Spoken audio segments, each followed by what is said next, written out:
time for a brief history of the United States of America. Hi, boys and girls, ready to get started? Once upon a time, there were these people in Europe called pilgrims, and they were afraid of being persecuted. So they all got in a boat and sailed to the New World where they wouldn't have to be scared ever again. Oh, I'm so relaxed. I feel so much safer. But as soon as they arrived, they were greeted by savages, and they got scared all over again. So they killed them all. Now, you'd think wiping out a race of people would calm them down, but no. Instead, they started getting frightened of each other. Witch! So they burned witches. In 1775, they started killing the British so they could be free. And it worked, but they still didn't feel safe. So they passed a Second Amendment which said every white man could keep his gun. I loves my gun.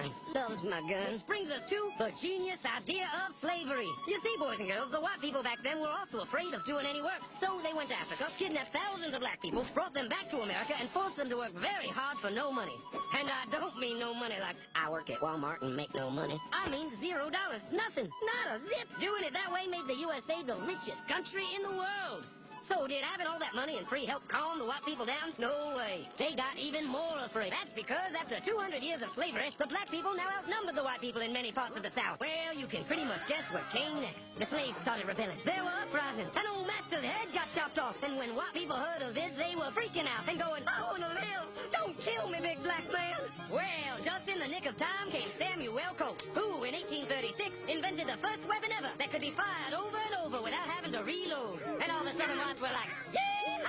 But it was too late. The North soon won the Civil War and the slaves were freed. Yep, they were free now to go chop all the old master's heads off. And everybody was like, oh no, we're gonna die. But the freed slaves took no revenge. They just wanted to live in peace. But you couldn't convince the white people of this. So they formed the Ku Klux Klan. And in 1871, the same year the Klan became an illegal terrorist organization, another group was founded, the National Rifle Association. Soon politicians passed one of the first gun laws, making it illegal for any black person to own one.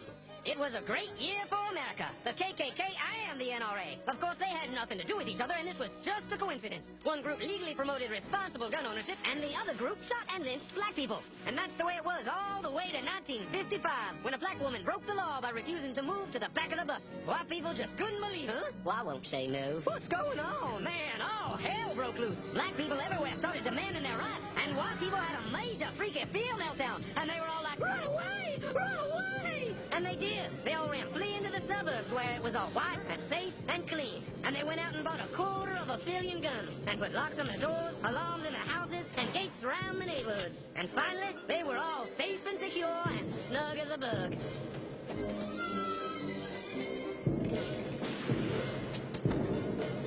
And everyone lived happily ever after.